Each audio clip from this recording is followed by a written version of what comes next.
Alô, meu irmão, minha irmã, seja muito bem-vinda a mais uma aula sobre as parábolas que estão exclusivamente no Evangelho de São Lucas.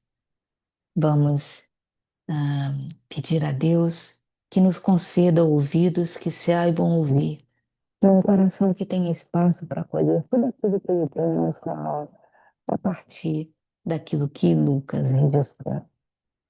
Que o Senhor, nosso Deus, receba as nossas preocupações, as nossas necessidades, receba todos aqueles que nós amamos. De uma forma especial, queremos pedir pela alma do Henrico, um jovenzinho tão querido e tão amado que frequentou o Lumen Christi há anos e anos atrás, era afilhado do Eduardo e que fez a sua passagem essa semana. Que o Senhor o receba na sua misericórdia, na sua graça, que ele cuide da saúde da Ana Bastilon, do Valentim, do Rafaelzinho, da Joaninha, de todos aqueles que se recomendaram às nossas orações, a Dona Edith, o seu Carlos, que são queridos, Patrick e Helena, a Mariane, o marido, a Dona Elza, a Dona Risete, o filho do Zé Carlos e todos que se recomendaram às nossas orações, inclusive o seu Manuel e a sua netinha. Que todos eles sejam amparados pelo Senhor nosso Deus. Vamos ver o que ele tem preparado para nós na noite de hoje, tá bem?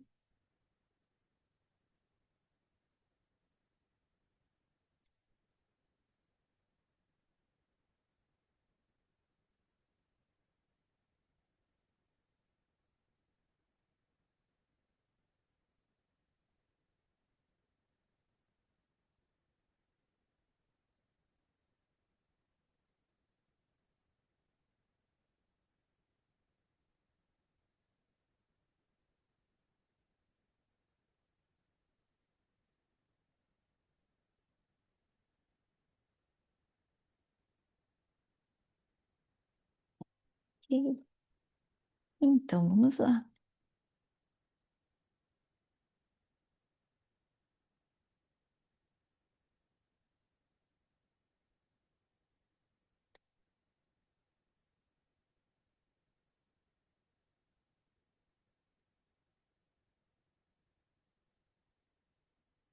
É só um pouquinho.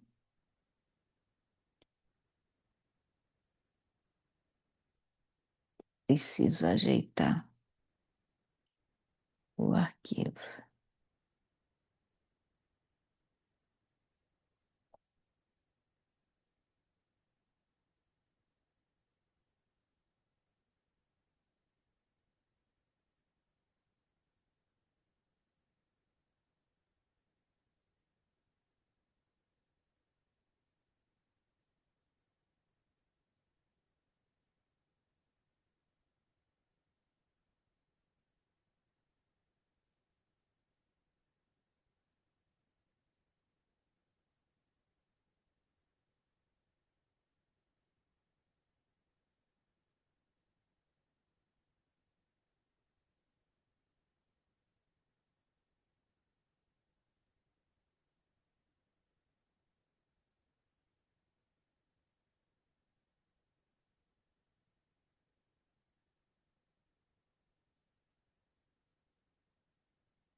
Acho que agora vai dar certo. Vamos lá, então.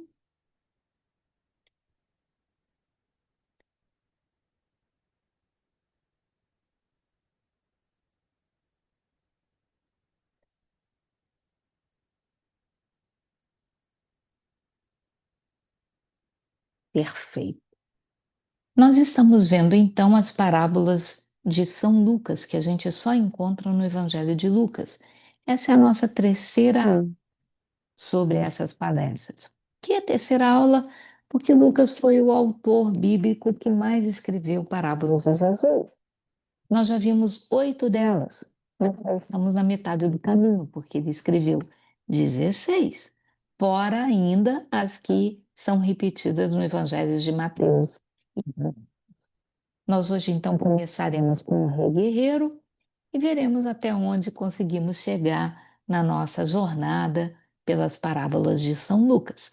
Veremos depois a dracma perdida, o filho pródigo, o administrador infiel, Lázaro e o homem rico, o mestre e o servo, o juiz iníquo e o fariseu e o publicano. Essa é a nossa programação. Comecemos então com a parábola do rei guerreiro, que está lá em Lucas, no capítulo 14, versículos 31 a 35. Ou qual é o rei que, estando para guerrear com outro rei, não se senta primeiro para considerar se com 10.000 homens poderá enfrentar o que vem contra ele com 20.000? De outra maneira, quando o outro ainda está longe, envia-lhe embaixadores para tratar da paz. Assim, pois, qualquer um de vós que não renuncia a tudo que possui não pode ser meu discípulo. O sal é uma coisa boa, mas se ele perder o seu sabor, com que se o recuperar? Não servirá nem para a terra, nem para adubo, mas lançar-se-á fora. O que tem ouvido para ouvir, que ouça. Esse conteúdo é o mesmo da última parábola que a gente viu na nossa aula passada, a parábola do construtor da torre. Nós, nas coisas de Deus, nós precisamos ser prudentes. Não vá fazer bilu-bilu no inimigo de Deus, porque você vai se dar mal.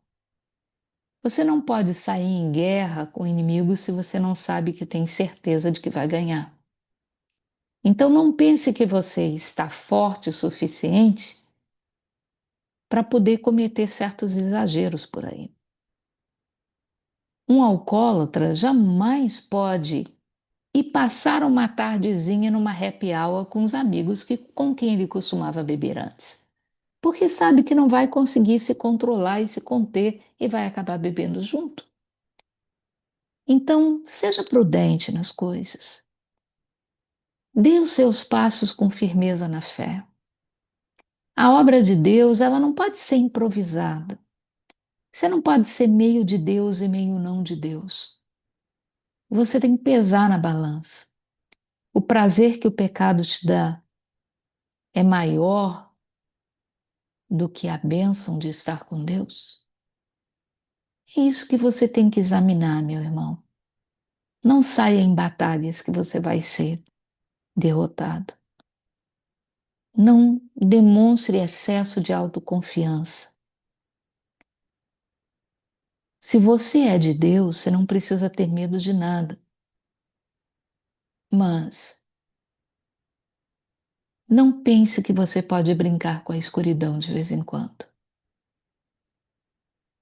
Se você quer ser protegido, fique na luz, porque aí as trevas não chegam juntos.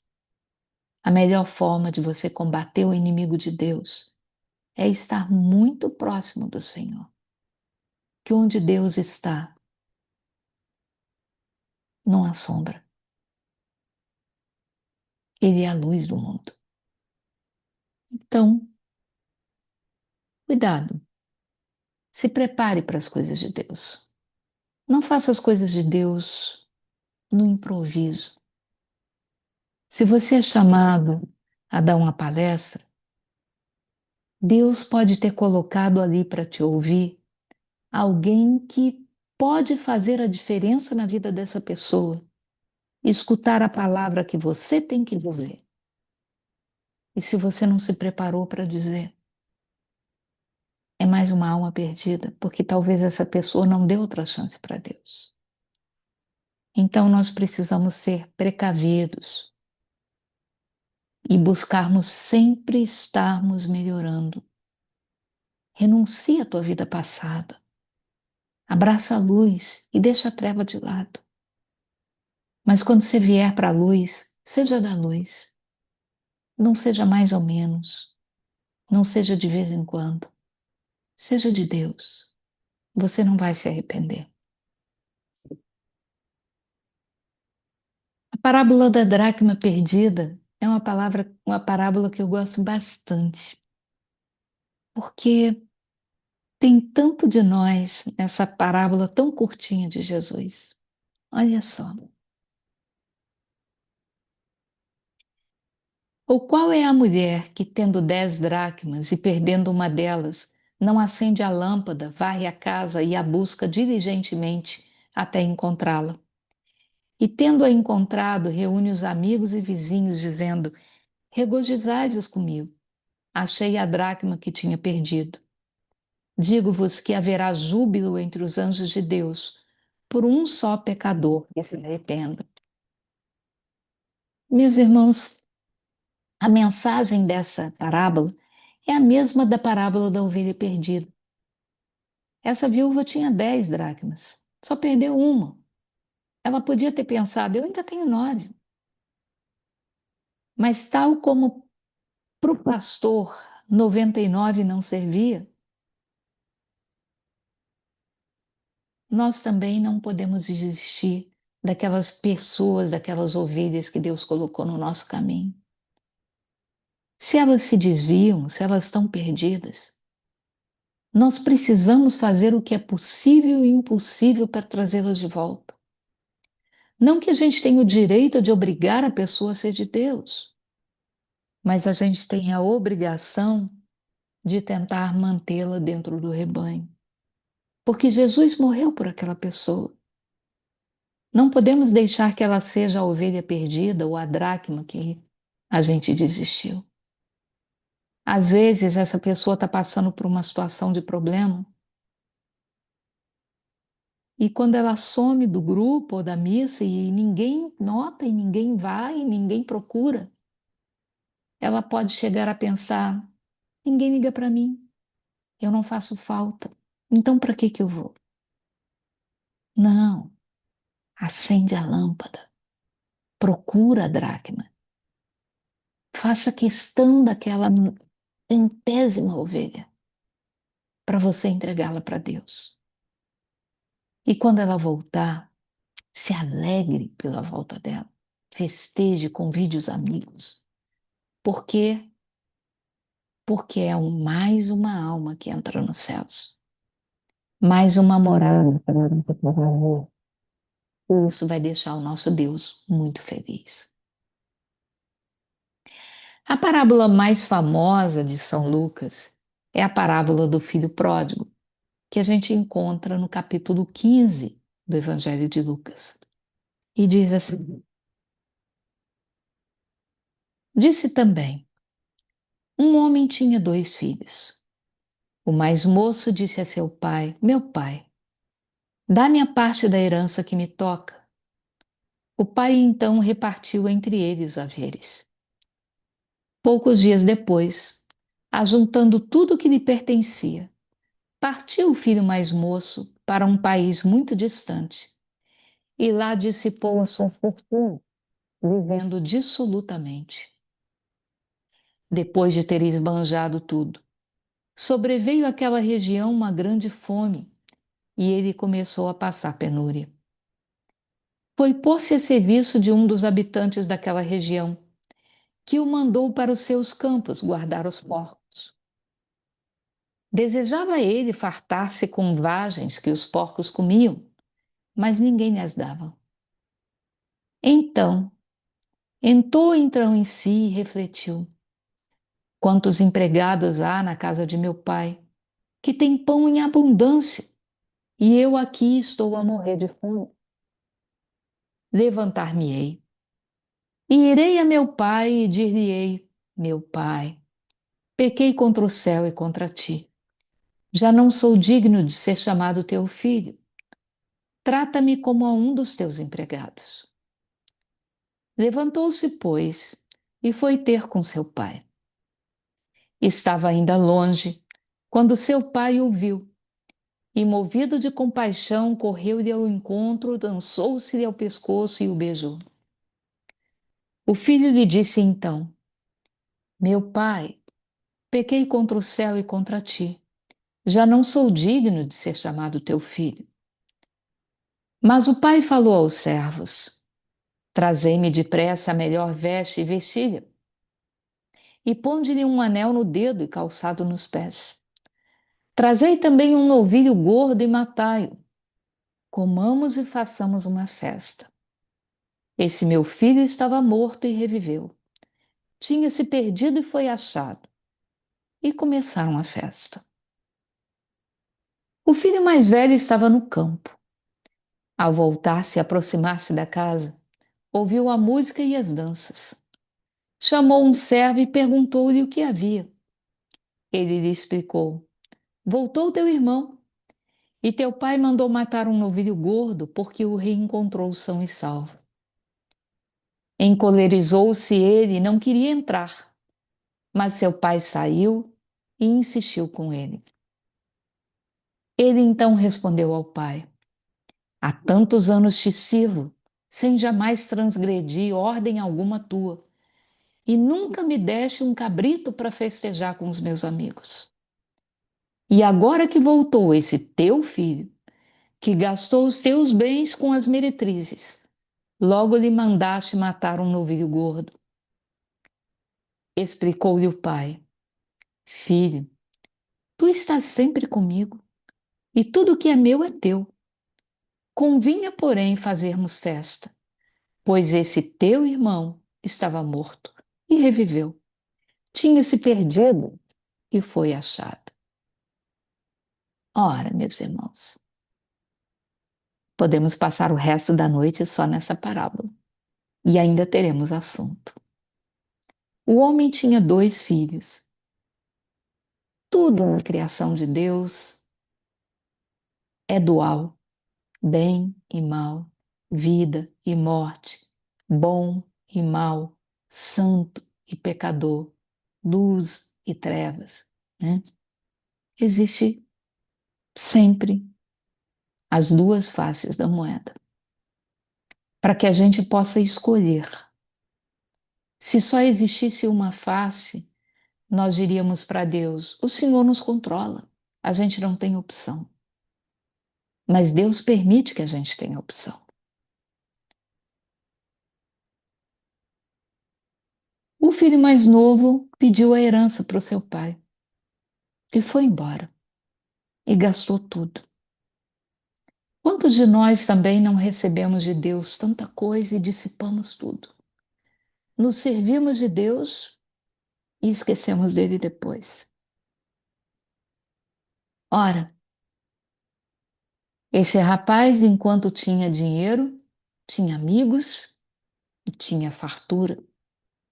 Mas acabou o dinheiro, porque as coisas do mundo são temporárias. Elas acabam. E veio uma fome sobre a região. E aquele rapaz, que tinha muitos amigos enquanto tinha muita coisa, de repente não tem mais nada quando ele está sozinho. E não tem mais como dissipar coisa alguma. O mundo o abandonou. Como faz com a gente quando a gente não pode dar a ele aquilo que ele quer explorar de nós? Esse rapaz acaba sendo empregado para tomar conta de porcos e tem fome. E gostaria de comer as vagens que são dadas para os porcos, mas os porcos são melhor tratados do que ele. E ele então cai em si e pensa assim: na casa do meu pai, um empregado tem fartura.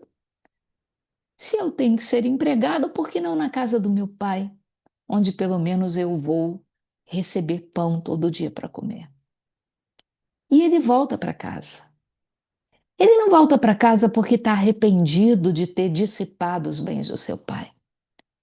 Ele não volta para casa porque está com saudade do pai, porque caiu em si e percebeu a besteira que ele fez.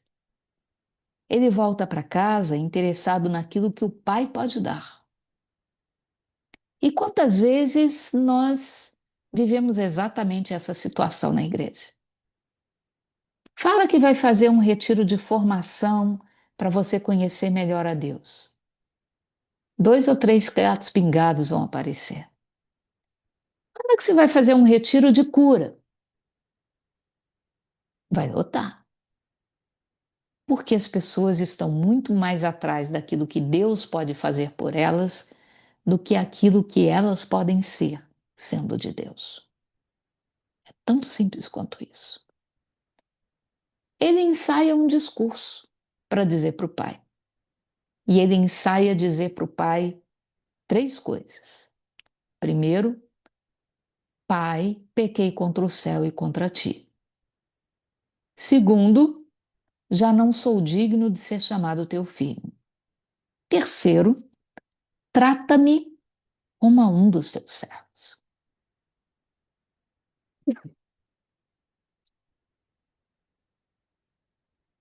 Ensaiando esse discurso, ele volta para casa. Mas quando ele ainda está longe, o pai o avista. E o pai corre ao seu encontro. E o abraça e o beija. Ele não precisava ter falado mais nada. Porque é um pai que estava acolhendo. Não um patrão. Não uma autoridade. É um pai.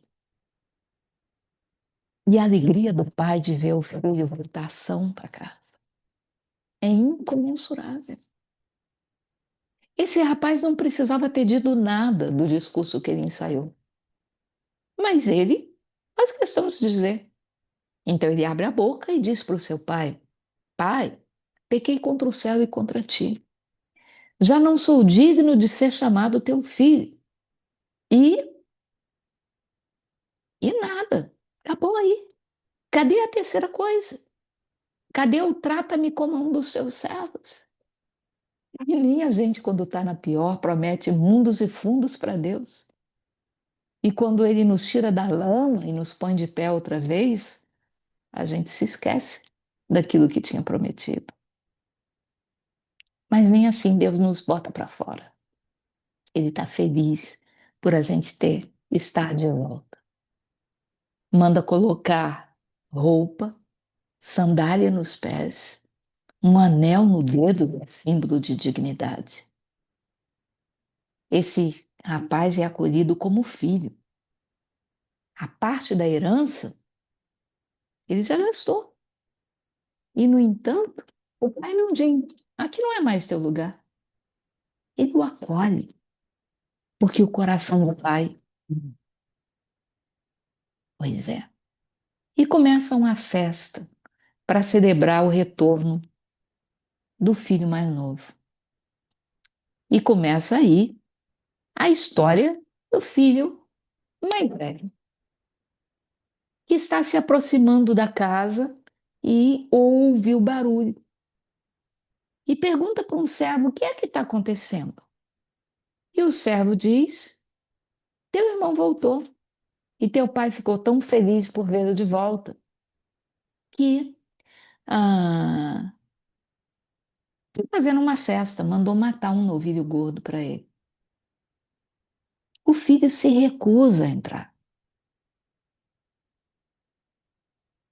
Da mesma forma que o pai saiu de casa para ir receber de volta o filho pródigo, ele sai de casa agora para poder apelar para o filho mais velho. E o filho diz assim: há tanto tempo eu te sirvo. Olha como esse filho se vê. Ele que era filho se via como empregado do pai e não como filho. Quantas vezes, meus irmãos, não é chocante para a gente perceber quanta gente vai à igreja e se comporta com esse filho mais velho, que está ali fazendo uma obrigação para o pai, e não que está ali se encontrando com o pai porque o ama, porque precisa estar perto dele, porque estar junto dele lhe faz bem. Ora, ele diz: eu estou sempre aqui te servindo e você nunca me ofereceu um novilho gordo para festejar com os meus amigos. Mas esse teu filho, como se aquele rapaz não fosse irmão dele, esse teu filho volta depois de ter gastado teus bens com meretrizes e o Senhor acolhe de volta. E o pai então se volta para o filho e diz: Mas meu filho, você está sempre comigo, tudo que é meu é. Quantos de nós estamos dentro da igreja e não sabemos disso? Nós nos colocamos diante de Deus como servos, como escravos e não como filhos. E não nos deixamos amar por Deus. E não nos deixamos conhecer por Deus. E não conhecemos Deus. Porque esse filho morou a vida inteira com seu pai e ainda não sabia que ele não precisava pedir nada, porque tudo que era do pai era dele. Se ele queria um novilho para festejar com os amigos, ele só precisava pegar, porque o pai não ia negar a ele. Quantos católicos nós temos que são católicos, mas não conhecem o Deus que eles seguem, não sabem quanto são amados, não sabem quanto são queridos, e não sabem o quanto esse Deus gostaria de ser mais próximo deles. Mas eles se afastam, eles se isolam, e é por isso que o pai se volta para ele: Meu filho, tudo que é meu é teu. Mas esse teu irmão, ou seja, para dizer, ele não é só meu filho, ele é teu irmão. Ele estava perdido e foi encontrado. Olha, meu irmão, às vezes a gente se ressente quando vê alguém que era muito pecador e que de repente entra na igreja cheio de furor, no entusiasmo da conversão, e a gente fala: Poxa, eu estou aqui há anos e ainda não coordeno o grupo, e esse sujeito está metido aí tomar conta das coisas. É uma ovelha perdida que voltou para casa. E ela, justamente porque esteve na lama comendo a comida de porcos, ela talvez valorize estar perto de Deus muito mais do que a gente que está dentro da igreja o tempo inteiro, mas ainda não conhece quem é o Senhor. Acho que todos nós cristãos tínhamos que sofrer umas sacudidelas na nossa fé de vez em quando, para que a gente se lembre que precisamos buscar Deus, que precisamos amar, mas também nos deixarmos amar por Deus. Não apenas sermos católicos de carteirinha, que cumprem os preceitos, se levantam, se ajoelham, se sentam, repetem as palavras, mas tudo isso sai da boca para fora e não do coração. Meus irmãos, vamos nos alegrar, porque nós temos um Deus que é Pai e que sempre nos acolhe de volta na sua casa. Não importa quão sujo a gente esteja, não importa quão enlameado a gente esteja, Ele nos oferece honra, carinho, amor e misericórdia, porque Ele quer na casa dele os dois filhos, o santo e o pecador. O santo para ser modelo de vida e o pecador para abandonar o pecado. Sejamos parceiros de Deus para trazer de volta os filhos pródigos que se desgarraram. Como Deus vai ficar feliz quando eles voltarem para casa. A parábola do administrador infiel está em Lucas 16 e é talvez uma das passagens bíblicas mais difíceis de serem explicadas, porque diz assim: Jesus disse também a seus discípulos: Havia um homem rico que tinha um administrador. Este lhe foi denunciado de ter dissipado seus bens. Ele chamou o administrador e lhe disse: Que é que ouço dizer de ti? Presta contas da tua administração, pois já não poderás administrar meus bens. O administrador refletiu então consigo: Que farei, visto que meu patrão me tira o emprego? Lavrar a terra? Não posso. Mendigar? Tenho vergonha. Já sei o que vou fazer. Para que haja quem me receba em sua casa quando eu for despedido do emprego. Chamou, pois, separadamente a cada um dos devedores de seu patrão e perguntou ao primeiro: Quanto deves ao meu patrão? Ele respondeu: 100 medidas de azeite. Disse-lhe: Toma a tua conta. Senta-te depressa e escreve 50. Depois perguntou ao outro: Tu quanto deves? Respondeu: 100 medidas de trigo. Disse-lhe o administrador: Toma os teus papéis e escreve 80. E o proprietário admirou a astúcia do administrador, porque os filhos desse mundo são mais prudentes do que os filhos da luz no trato com seus semelhantes. Eu vos digo: fazei-vos amigos com a riqueza injusta, para que no dia que dela ela vos faltar, eles vos recebam nos tabernáculos eternos.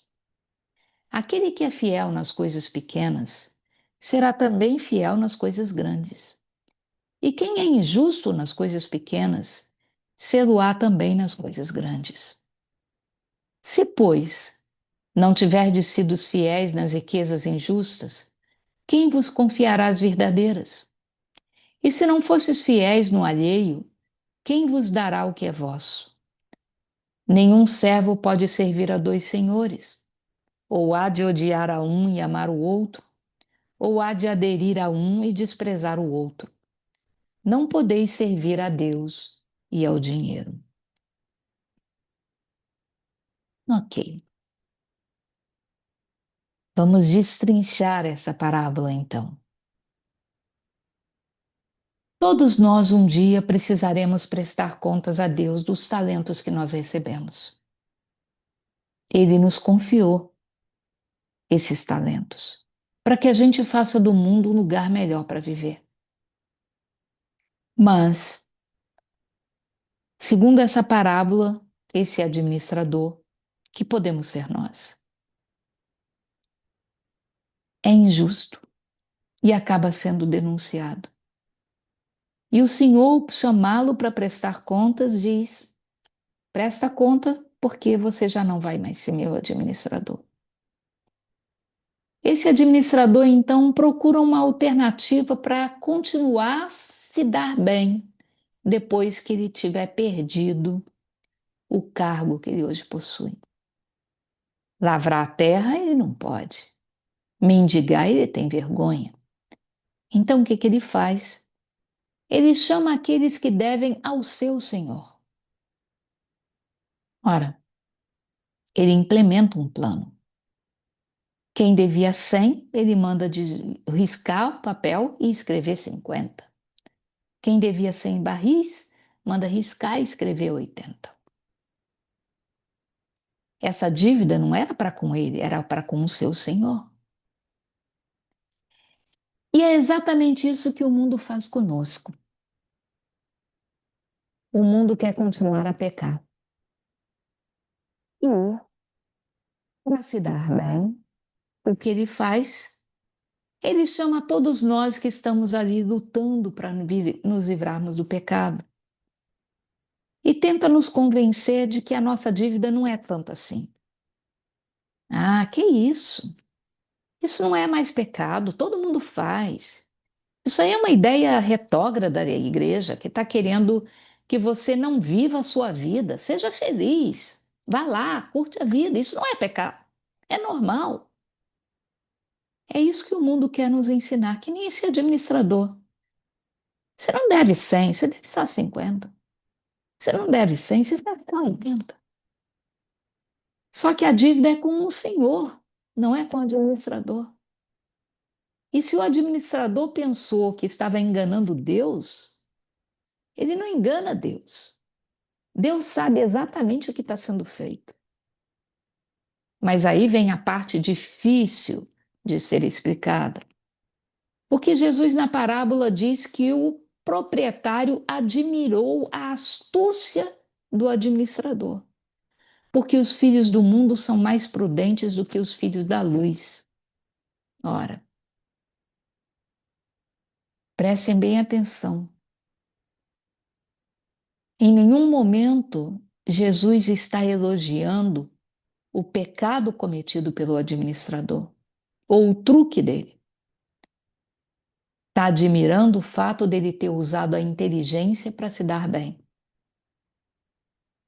Quando nós cristãos, que somos filhos da luz, não usamos a inteligência para propagar o que é certo. Quanta besteira não veicula hoje por internet, por WhatsApps, por sisteminhas e Facebooks e por outras coisas lá. Ah, essas coisas são do demônio. Não, não são. O mal não está nas coisas, o mal está no uso que se faz das coisas. Se nós que somos de Deus não usamos as ferramentas desse mundo para fazer ser conhecido o que é bom, o que é justo, o que é certo, pode ter certeza de que os filhos das trevas vão usar essas ferramentas para se darem ainda bem. Porque ele não interessa para alguém que é pecador que tem alguém santo do seu lado para tirar pedra e condená-lo por aquilo que ele faz. O artifício dele é exatamente chamar para ser pecador junto com ele. Se nós não formos espertos, nós cairemos nas armadilhas do mundo. Jesus pregou um evangelho inteiro, sem microfone, sem alto-falante, sem internet. Os discípulos saíram repetindo esse evangelho o mundo inteiro, sem nada do que a gente tem à nossa disposição hoje. Mas nós, filhos da luz, não usamos o que está à nossa disposição. E por isso, a mensagem do mal e do pecado e do egoísmo e da indiferença e da insensibilidade circula tão mais profundamente do que a mensagem do Evangelho. Nós cristãos não podemos ser bobocas, não podemos ser apáticos, nós temos que ser espertos. Jesus diz: fazei amigos com a riqueza do injusta, para que no dia que deva faltar eles vos recolham nos tabernáculos eternos. O tabernáculo eterno aqui não é o céu, é o oposto do céu. Se você usa o que é injusto para fazer amizades injustas, você vai ser recolhido, sim, mas por aquele que merece a tua alma, que não é Deus.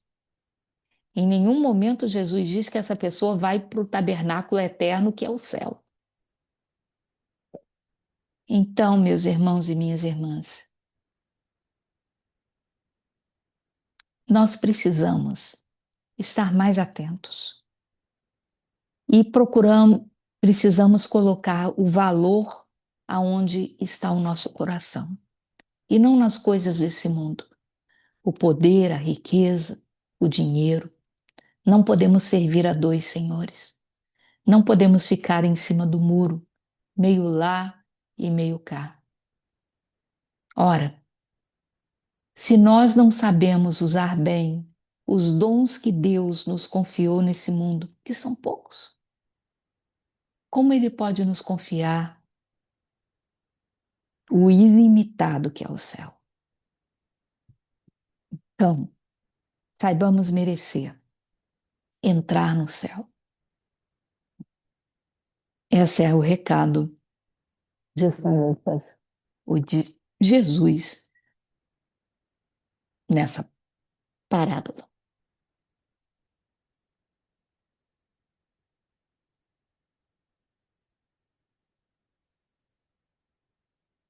Paramos por aqui. Na próxima quinta-feira, presencialmente ou não? Não. Na próxima quinta-feira, de forma virtual, veremos as últimas parábolas de São Lucas. Que o Senhor nos abençoe e nos guarde, que Ele volte para nós o seu rosto e se compadeça de nós, que Ele nos mostre a sua face e nos dê a sua paz. É o que pedimos em nome do Pai, e do Filho, e do Espírito Santo. Amém. Fique com Deus, meu irmão, minha irmã. Tenha uma boa semana. Amém.